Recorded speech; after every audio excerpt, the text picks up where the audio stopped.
had just decided to become a storyboard artist, like that week before Victor handed me the script. I just come off of doing graphic novels. I met Victor at a party like on Saturday. Said, "Hey, what you doing? What's new?" He goes, "Hey, I just wrote a script and I really need someone to storyboard." And I said, "Hey, I just became a storyboard artist." So Monday I came over to his house again, handed me the script.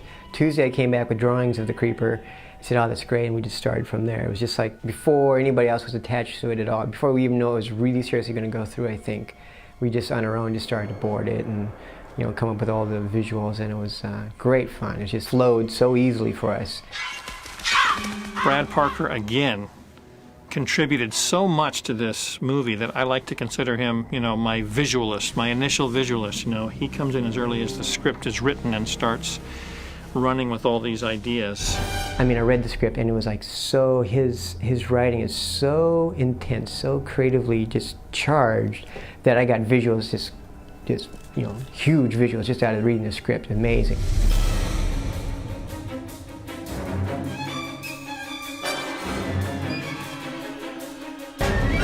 I don't know if it's common that you have the storyboard artist and your production illustrator as the same person. I don't think that's very common. I wasn't like doing the really fast, just quick sketches all the time. Sometimes I get really involved in the very strange, detailed production illustrations and storyboards mixed together, which is kind of odd. And I do little diagrams outside the boards that would say, "Here's the camera moving around the car," or something. It's a kind of strange way to do boards.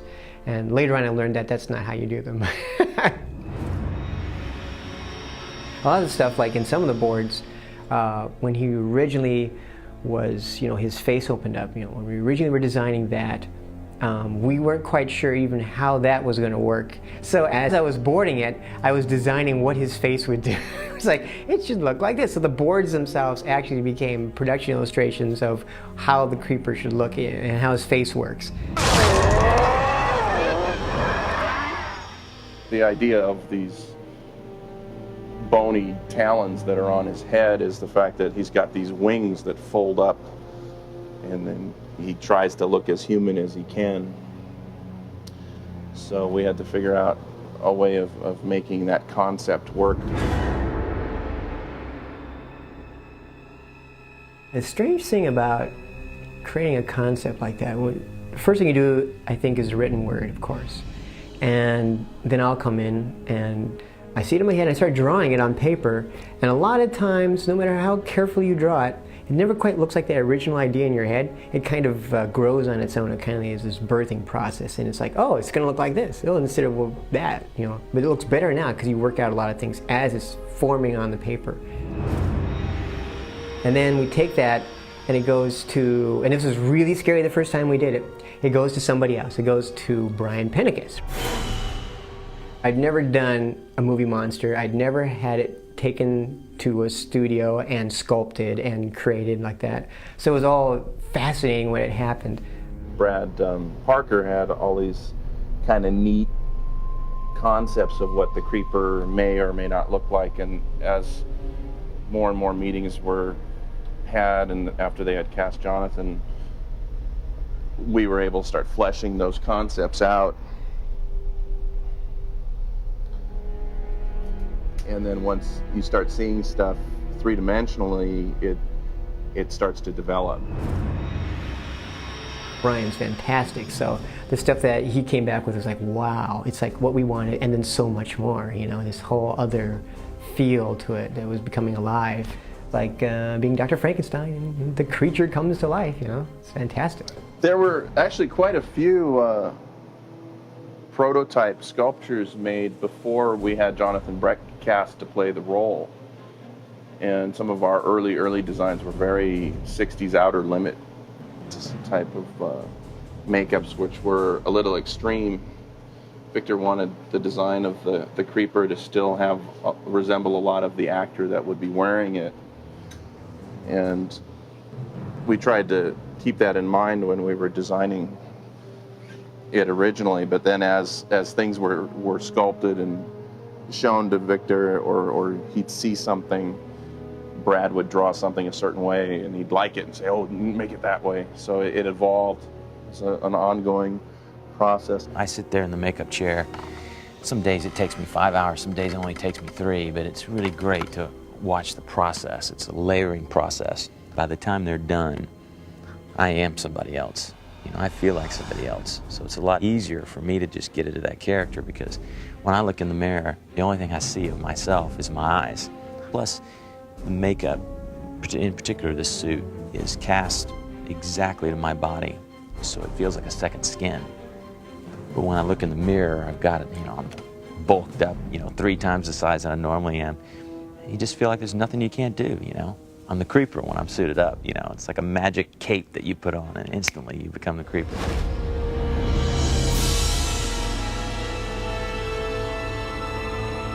I remember when the first time we saw, it was like a makeup test or whatever, and we're standing in this low hallway with this door shut in front of us, and then the door opened, and out came Jonathan in full creeper makeup. The first time we ever saw him, hat, coat, everything. And he was so intimidating. He stalks out of the room down the hallway at us, and we're just like, good Lord, you know, this is fantastic. It's like, it's real now. And we're staring at him, and you couldn't see Jonathan in there anywhere. I was just staring at him and looking at him going, wow, I don't see Jonathan Breck in there anywhere, just commenting on the makeup. And Jonathan, in this really low guttural voice, says, Jonathan's gone.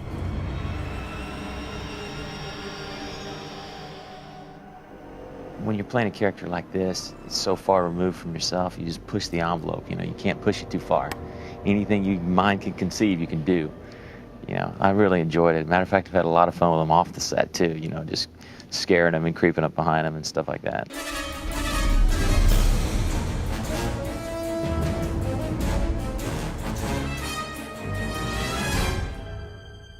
In Jeepers 2, the creeper actually looks more like we originally envisioned him for Jeepers 1. The first original idea of the creeper was he was black. He was dark as night, and he had long white hair, and that was a weird, scary contrast, kind of like a swamp-like creature. But we kind of moved away from that. We wanted him more lizard-like or gargoyle-like. We thought, well, maybe he wouldn't show up on film very well if he's all black. What are you going to see? Because, you know, the silhouette was strong enough. It was almost an accident how we got back to that. We were doing the fantasy shots first, or the dream sequences first, where he's coming through the cornfield. And the idea was to make him pitch black, almost a flat silhouette in this three-dimensional world of this gold, gorgeous cornfield. He's just this black, inky figure that you can't see anything into. He's just like so evil, so alien, he's featureless except for darkness. So we had like the stealth makeup, which is all blacked out, and he's got the black cloak and the black hat. It looked so great. And I realized, oh my God, that's the way we first kind of envisioned him. That's how we were going to do it. We found that if we darkened him up and made him wetter and goopier, that he read better on film and looked scarier. If you'll notice, in the first film, he's very dry and has a lot of dust coming off him. In Jeepers 2, he's like a black demon, a black, wet, tar-like demon. And we did change pigmentation more than anything else.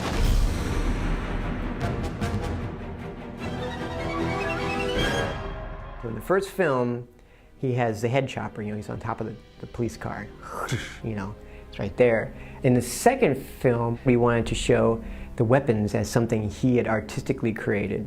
So when you have the throwing stars, the shurikens, stuck in the tire of the bus, and they pull them out and they look at them and think, what is a weird handmade thing? And then they turn it over and it's like got molars and teeth in it. And, you know, it's melted down gold from molars to make this bony, pointy thing. The daggers are all like very personalized, extremely strange. And we just went crazy, you know, when we were designing. It was like, well, can we have this thing with a blade coming out of its mouth? Sure, that looks great. You know, anything I want. I was so excited when I was designing the daggers that they were literally going to make those daggers. I thought, they're never going to make this. This is way over the top. This is way too bizarre. And Victor Simon said, oh, that's great. You know, and then like on the designs on the other side, it's a self-portrait of the creeper flying down, getting victims. You know, it's just so wonderful to be able to do that kind of stuff and have it make it on film. So that was all like this huge transition from showing how old he was to really showing that he is this working, thinking creature. He's not just mindlessly killing people for food either. He's got this flair he wants to do it. He's got an artistic style he wants to do it with, you know, and he takes pride, obviously, in, you know, the weapons of his craft.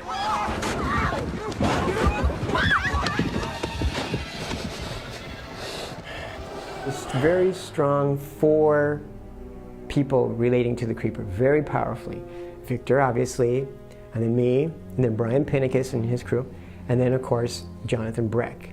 It's very strange how we all just kind of flowed together to create this one thing. You know, for those who must know, because there are people who go crazy if they don't know, and that's always their first question to me, what is he? Is he a demon? I don't think he's a religious character, so demon is kind of a weird word because it's got Christianity around it for me. I don't think he's a demon. I don't think he's an alien. I don't know what he is, but he's hungry. That's the important thing. I do think he started off as a man. How about that? I do think he started off as a man and something horrible happened to curse him with this hunger that is the only way that he can survive.